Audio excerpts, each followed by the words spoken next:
Welcome to another episode of Passion Woodworking. On this episode, we're going to build an extension table.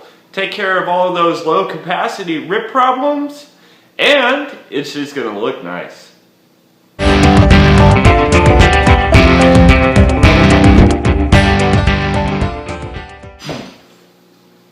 Now the first step to any project is finding out what your dimensions are. Now if you have some downloaded plans off the internet, it doesn't always mean that they're going to fit your make and model of your table saw, and that applies to all different projects. It all goes back to that saying, measure twice, cut once.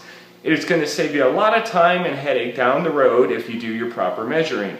Now I have to take into account where my bolts are on my fence and my table saw itself, so I'm going to go ahead and take all those measurements and we'll go on to the next step.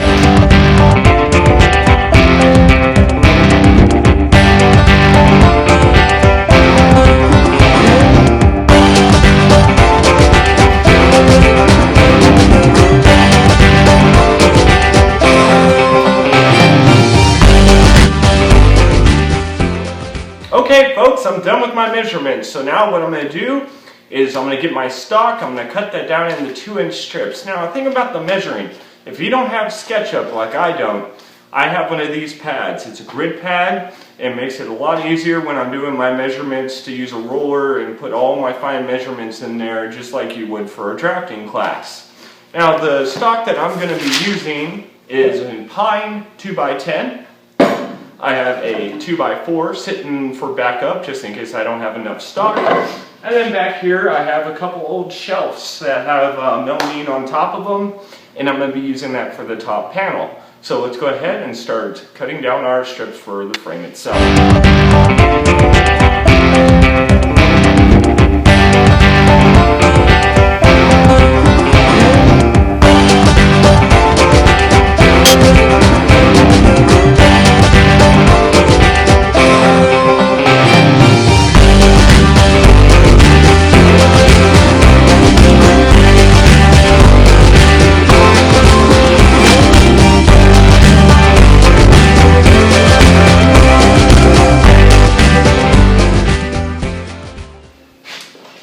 Alright, well that takes care of cutting all my stock down to a 2-inch width.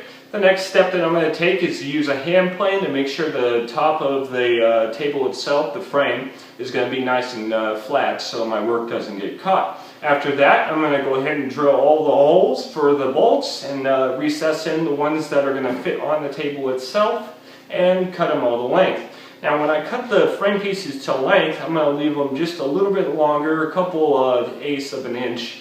That way if I need to tweak it as I'm going, I'll be able to do so.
Okay folks, I finished all my drilling. I got all my holes recessed for the bolts so the top doesn't hit it, and now I got to start on my joinery.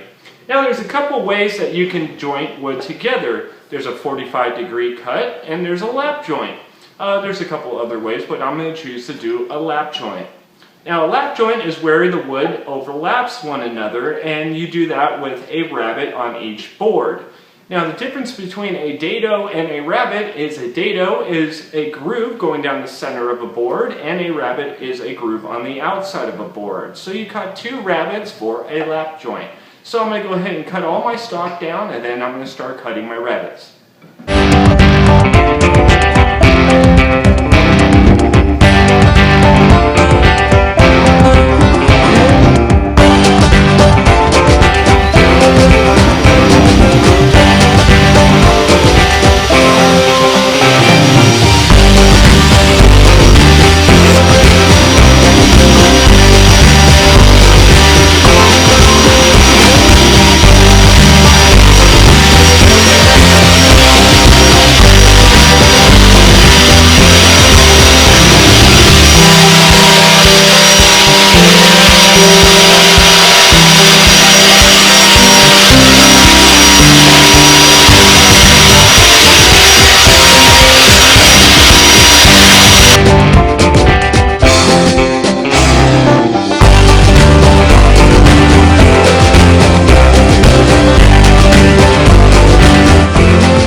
finished up all my rabbets. I cut all the rabbets from my lap joints, and now they're fitting together pretty well. But as I was doing those cuts, my miter gauge actually broke, so some of them aren't perfect. So I'm going to take some chisels and some sandpaper to smooth out those joints so I get a nice 90-degree, very flush fit. Now this kind of stuff happens. If something breaks, it's not that uncommon. That's why when I'm doing cuts, I don't cut directly to the line. I leave a little meat on there, or if I'm doing a cut, I sneak up on the cut. It's better to have some material that you can remove later than to not have enough to actually ruin your piece and have to recut it. So now I'm going to work on fixing up all these joints, and then I'm going to cut my 3/4 inch slot for the top panel.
Well, that takes care of the 3/4 by 3/4 inch rabbet for that top panel.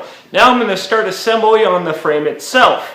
Now, as you're gluing up, you're always going to want to make sure to check for square. If your tables aren't square, then you're going to be off for all of your hole alignment for where you attach it to your table saw and to your fence rails.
Before I glue up all of the frames, I'm going to actually work on some of the pre-finishing. If I assemble the frames now and then work on finishing afterward, it's going to be a lot more difficult to get into all those inside corners. Pre-finishing is an easy way to save yourself a lot of time.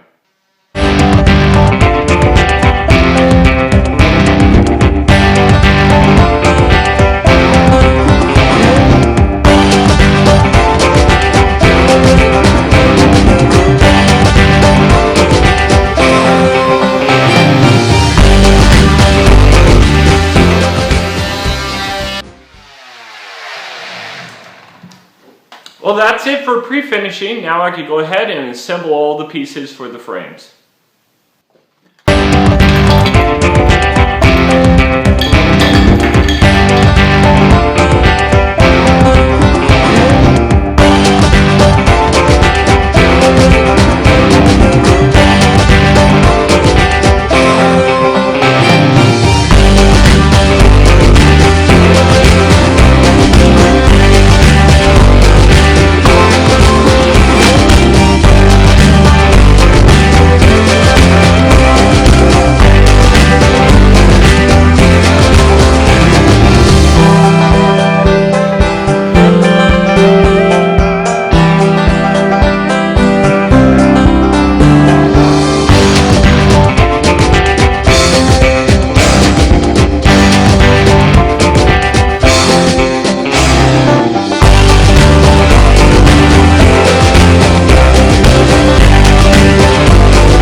episode. In the next episode, we're going to go ahead and finish up the extension tables and get them installed on the table saw itself.